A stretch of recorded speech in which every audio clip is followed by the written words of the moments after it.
এই দাঁড়া দাঁড়া দাঁড়া, কেমন আছেন মামা? আছি তো ভালোই। তুই বাইক পেলি কই? বাইক কিনছি। কস কি তুই বাইক কিনছিস, টাকা পাইছিস কই?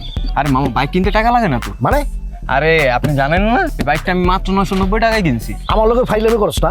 990 টাকা বাইক একেবারে থাপ্পড় দিয়া গালে দা সব ফালাই দেবো। আপনার বিশ্বাস হইতেছে না? আমি আপনার পুরা ইতিহাস কইতেছি, আপনি আমার বিশ্বাস করেন না। কেমনে? ফেসবুকের মধ্যে আমি টিএস বাজার নামে একটা পেজের অ্যাড দেখছিলাম, কি অ্যাড, ভিডিও দেখছিলাম। ওই ভিডিওতে কইতেছিল যে 10টা আতরের কম্বো প্যাক, ঠিক আছে, বিক্রি করে। এই আতরের কম্বো প্যাকের মধ্যে 10টা কিন্তু 10 রকমের ফ্লেভার মামা, ঠিক আছে।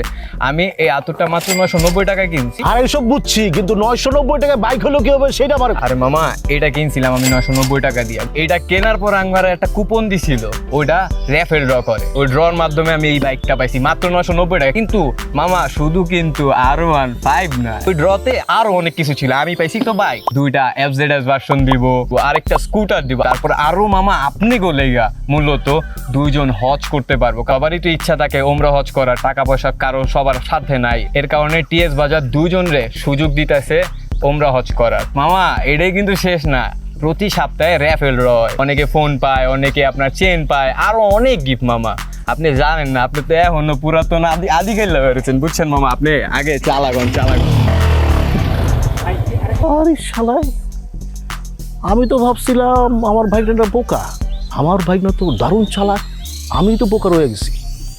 কি জানি কইলো টিএস বাজার না? আমি এক্ষুনি বাসায় গিয়া ফেসবুকে সার্চ দিতেছি টিএস বাজার, টিএস বাজার, টিএস স্বপ্ন বাজার। দেখবেন আপনি, পূরণ করবে টিএস বাজার।